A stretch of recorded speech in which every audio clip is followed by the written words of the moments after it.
स्वागत है आप सभी का। मैं हूं आपके साथ पूजा शर्मा। उपासना, ध्यान, ये सब आत्मा को परमात्मा से जोड़ने के ही तो साधन है।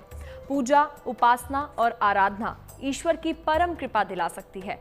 पूजा तो आप भी करते होंगे, लेकिन क्या आप जानते हैं कि आखिर क्यों जलाते हैं पूजा में कपूर?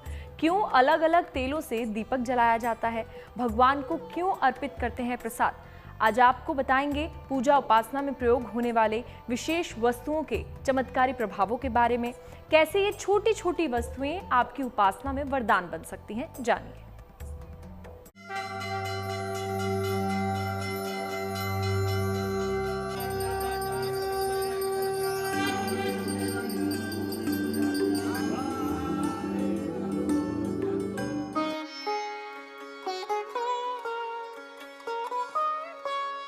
भीनी भीनी सुगंध से भरा पवित्र वातावरण, हल्की हल्की रोशनी बिखेरते दीपक, तरह तरह के पकवानों का प्रसाद, ये सब ईश्वर की उपासना के महत्वपूर्ण अंग हैं। इसलिए तो मंदिर में कुछ देर बैठने भर से अपार मानसिक सुख मिलता है, मन शांत सा हो जाता है। लेकिन क्या आपने कभी ये सोचा है कि ईश्वर के हर रूप की उपासना में इन पूजन सामग्रियों का प्रयोग क्यों होता है? गणपति को हमारे मोदक अधिक प्रिय है, लड्डू उनको चढ़ाना, और उसके बाद उनको मन की कामना तो हमने दे दी, और मनों की कामना जितना वितरण करें उतनी जल्दी गणेश जी आपके कार्य को सिद्ध करते हैं। जिन व्यक्ति को किसी प्रकार मुकदमे या शत्रुओं से परेशानी चल रही है, वो हनुमान जी को मोदक चढ़ाएं, हनुमान जी को लड्डू चढ़ाएं, और उसके पश्चात या तो वो मंदिर में ही छोड़ाएं या लाकर लोगों में बांट दें। जितना बांटेंगे उतनी जल्दी आपका मंगल आदि ग्रह शांत होंगे और साथ में शत्रु नाश होना शुरू हो जाएगा। आप मुकदमों में विजय श्री प्राप्त करना शुरू कर देंगे। इसी प्रकार से देवी दुर्गा जी के लिए अगर शुक्रवार के दिन सफेद वस्तु चढ़ाने लगते हैं तो लक्ष्मी की कामना, धर्म पत्नी का स्वास्थ्य, और जिन लोगों को धर्म पत्नी प्राप्त नहीं हुई उनको धर्म पत्नी की प्राप्ति भी बहुत सुगम हो जाती है। इस प्रकार से अलग अलग देवी देवताओं के लिए अलग अलग मनोकामना सिद्धि के लिए आप प्रसाद चढ़ा सकते हैं। ज्योतिष के जानकारों की माने तो उपासना में प्रयोग होने वाली हर सामग्री का विशेष धार्मिक महत्व है। तो आइए सबसे पहले हम आपको बताते हैं कि पूजन में कपूर क्यों है महत्वपूर्ण। कपूर का महत्व। कपूर एक विशेष तरह का रसायन है जो एक खास वनस्पति से प्राप्त होता है। यह आमतौर से 3 तरह का होता है: जापानी, भीमसेनी और पत्री कपूर। कपूर का प्रयोग पूजा, उपासना, औषधि और सुगंध के लिए किया जाता है। हिंदू धर्म परंपरा में आरती के लिए इसका सर्वाधिक प्रयोग होता है। आरती में कपूर का प्रयोग। एक बड़े से चौड़े मुंह के पात्र में कपूर रखें, इसमें अग्नि प्रज्वलित करें। इसके बाद इस अग्नि को देवी या देवता के समकक्ष घुमाएं। अग्नि को अपने हृदय या उसके ऊपर की ओर रखें। आरती के बाद कपूर की अग्नि को दोनों हथेलियों से लेकर अपने मुख और सर पर लगाएं।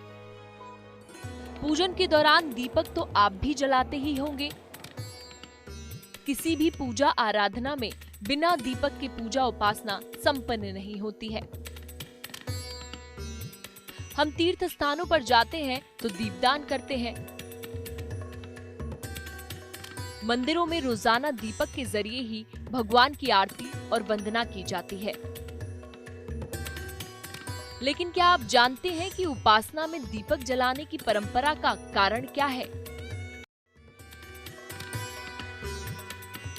आखिर अलग अलग उपासना में अलग अलग तरह के दीपक क्यों जलाए जाते हैं? सबसे पहले तो हम किसी भी देवता को आवाहन करने के लिए जो प्राण तत्व है हमारे सूर्य, उनके बगैर इस धरती पर प्राण ही नहीं आ सकते, देवता भी नहीं आते। इस सृष्टि को चलाने वाले सूर्य नारायण है, पंचदेवों में से एक है। उन सूर्य नारायण की उपस्थिति के लिए हम दीपक जलाते हैं। दीपक जब प्रज्वलित होता है तो सबसे पहले जितने भी नेगेटिव फोर्सेस हम कह सकते हैं, जितने भी असुर हैं, जितनी भी आसुरी शक्तियां, वो समाप्त हो जाती हैं। उनको जलाने से अंधकार समाप्त हो जाता है। जैसे हमारे मन में उजाला होता है, ऐसे हमारी पूजाओं में भी उजाला होता है। दीपक का अलग अलग चीजों का दीपक अलग अलग प्रयोगनीय होता है। मान लीजिए किसी व्यक्ति को धन की कामना है तो वो शुद्ध घी का दीपक जलाता है। मिट्टी के दीपक के साथ साथ वो अपनी सामर्थ्य अनुसार सोने, तांबे, पीतल, चांदी के दीपक कर सकता है, नहीं तो मिट्टी का दीपक सबसे पवित्र माना जाता है। इसके अतिरिक्त यदि मन शरीर के अंदर ग्रह आदि संपत्ति विशेष तौर पे ग्रहों से संबंधित जनित पीड़ा चल रही हो या रोग हो तो तेल का दीपक जलाने का विधान बताया गया है। धन के लिए तिल का तेल, व्यक्ति की रोग शांति के लिए सरसों का तेल, रोग शत्रु नाश के लिए सरसों का तेल और मनोकामना पूर्ण करने के लिए चमेली के तेल का दीपक जलाने का विधान बताया गया है। पूजा में दीपक का महत्व क्या है? हम ईश्वर को प्रकाश के रूप में मानते हैं, इसलिए दीपक जलाकर उसकी ज्योति के रूप में ईश्वर को स्थापित करते हैं। दीपक से एकाग्रता और ऊर्जा दोनों प्राप्त होती हैं। अलग अलग मुखी दीपक जलाकर अलग मनोकामनाएं पूरी की जा सकती हैं। आमतौर पर एक मुखी दीपक जलाना सबसे उत्तम होता है। दीपक जलाने से घर में सकारात्मक ऊर्जा का प्रवाह होता है, वास्तु दोष खत्म होता है। दीपक को ज्ञान का प्रतीक माना जाता है। घर के मंदिर से लेकर तीर्थों तक जलाया गया दीपक पुण्य फल देता है। तो चलिए आपको बताते हैं कि अलग अलग कामना के लिए आपको दीपक में बाती के साथ तैलीय द्रव्य का इस्तेमाल करना है। मन्नत का दीपक। आर्थिक लाभ के लिए रोजाना देसी घी का दीपक जलाएं। शत्रु भय दूर करने के लिए सरसों के तेल का दीपक जलाएं। राहु केतु शांति के लिए अलसी के तेल का दीप जलाएं। इष्ट या कुलदेव के सामने घी का ही दीप जलाएं। हनुमत कृपा के लिए चमेली के तेल का दीप जलाएं। शनि कृपा के लिए सरसों के तेल का दीपक जलाएं। अलग अलग मुखी दीपक जलाकर अलग अलग तरह की मनोकामनाएं पूरी की जा सकती हैं। ईश्वर की कृपा के लिए एक मुखी दीपक जलाएं। कर्ज मुक्ति के लिए 9 मुखी दीपक जलाएं। स्वास्थ्य और आयु रक्षा के लिए 2 मुखी दीपक शुभ होगा। विरोधियों और शत्रुओं को शांत करने के लिए 3 मुखी दीपक जलाएं। नौकरी, रोजगार और करियर के लिए हर शनिवार को पीपल के नीचे दीपक जलाएं। ईश्वर की सच्ची साधना से हर मनोकामना पूरी हो सकती है। कहते हैं प्रतिदिन ईश्वर की भक्ति और पूजा उपासना से उनकी विशेष कृपा बरसती है और जीवन में सुख समृद्धि बनी रहती है। पूजा उपासना में अगरबत्ती का महत्व क्या है, आगे जानिए। सुगंध में वो शक्ति है जो मानसिक शांति का एहसास कराती है। घर से नकारात्मक ऊर्जा को खत्म करने के लिए सुगंध के रूप में अगरबत्ती या फिर धूप विशेष प्रभावशाली है। साथ ही पूजन सामग्री में प्रसाद का क्यों होता है प्रयोग, कितना जरूरी है पूजा में प्रसाद चढ़ाना, देखिए।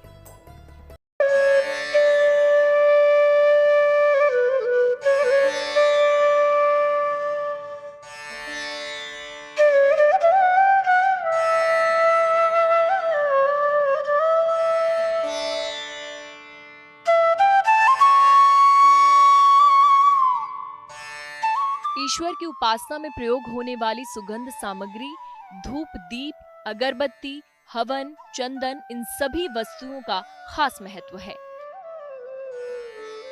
और ये पूजा को सफल बनाने के लिए जितना जरूरी है उतना ही हमारे जीवन में सकारात्मक ऊर्जा का संचार भी करती है।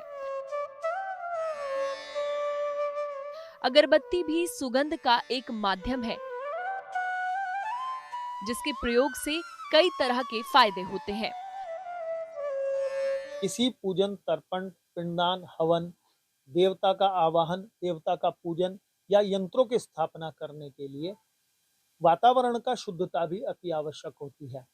तो जब हम धूप जलाते हैं और दीपक जलाते हैं तो सूर्य नारायण की उपस्थिति न भी हो, सुबह सुबह का समय है, शाम का समय है, हम भवन के अंदर हैं, मंदिर के अंदर हैं, तो सूर्य नारायण की उपस्थिति का उनका जो उत्तराधिकारी हम मानते हैं वो दीपक हो जाता है।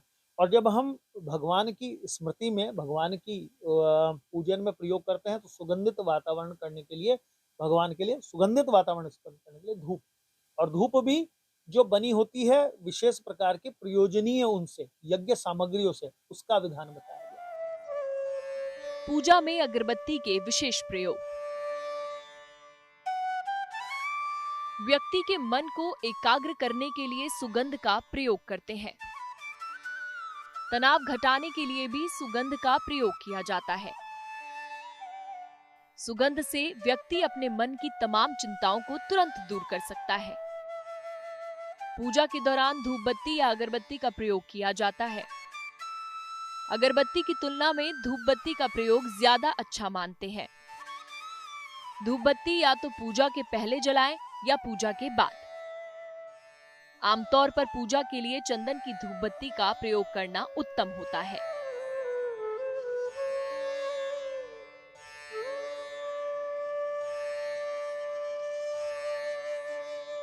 ईश्वर के हर रूप को अलग अलग तरह के प्रसाद चढ़ाए जाते हैं।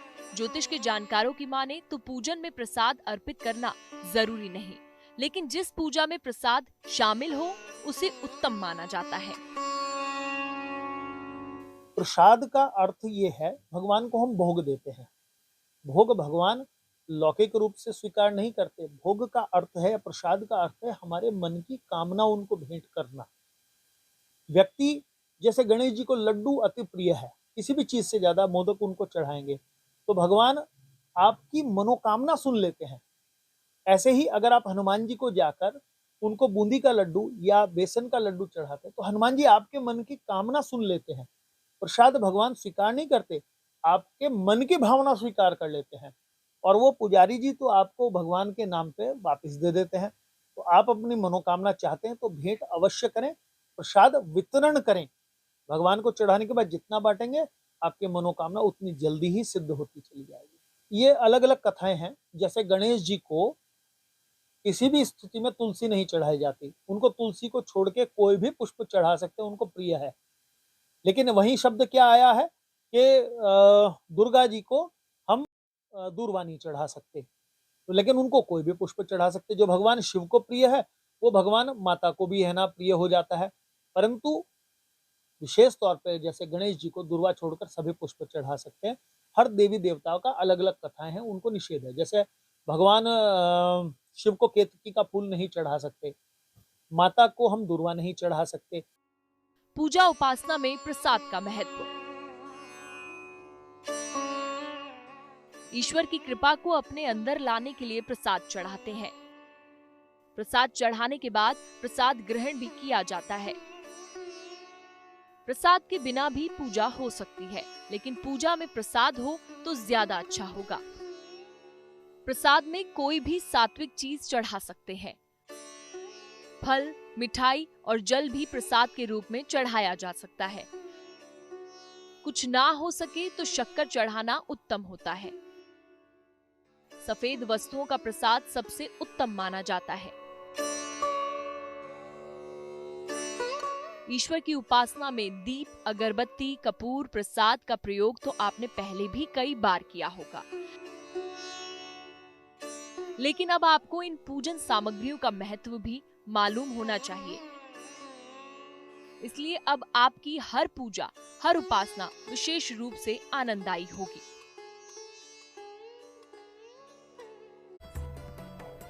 ईश्वर की उपासना के कई तरीके हैं और अलग अलग लोग पूजन की अलग अलग रीतियों को निभाते हैं, लेकिन रंग बिरंगे फूलों का प्रयोग लगभग हर पूजा उपासना में किया जाता है। फूलों में सुंदरता के साथ साथ अद्भुत सुगंध भी होती है जो किसी का भी मन मोह सकती है। लेकिन पूजा उपासना में फूल अर्पित करने का क्या महत्व है? आखिर भगवान को क्यों अर्पित करते हैं रंग बिरंगे फूल? देखिए।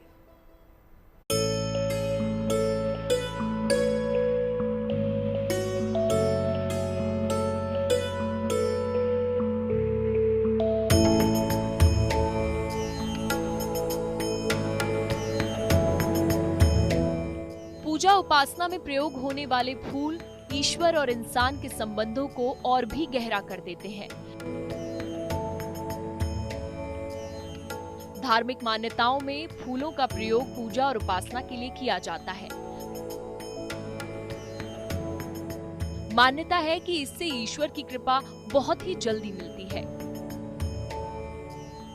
फूलों की सुगंध और सुंदरता आसपास के वातावरण को पवित्र और सकारात्मक कर देती है और ऐसे पवित्र वातावरण में ही तो होता है ईश्वर का वास।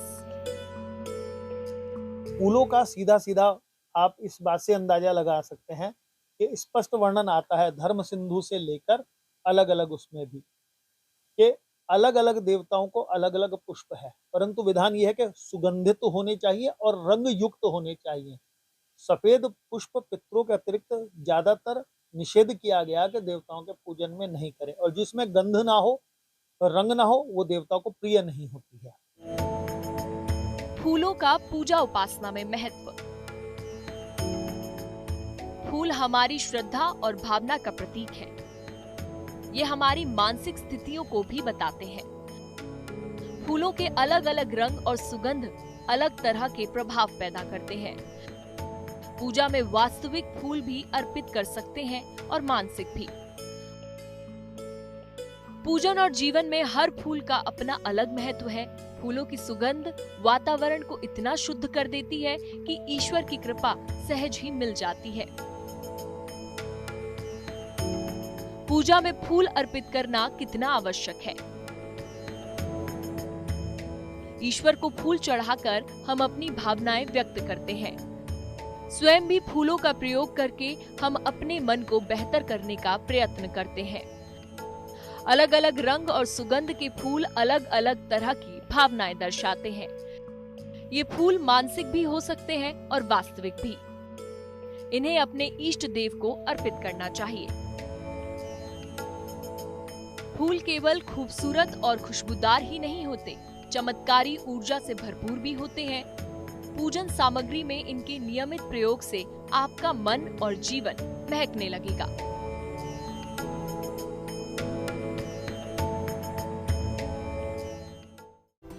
प्रार्थना हो स्वीकार में फिलहाल के लिए इतना ही। आप देखते रहिए गुड न्यूज टुडे।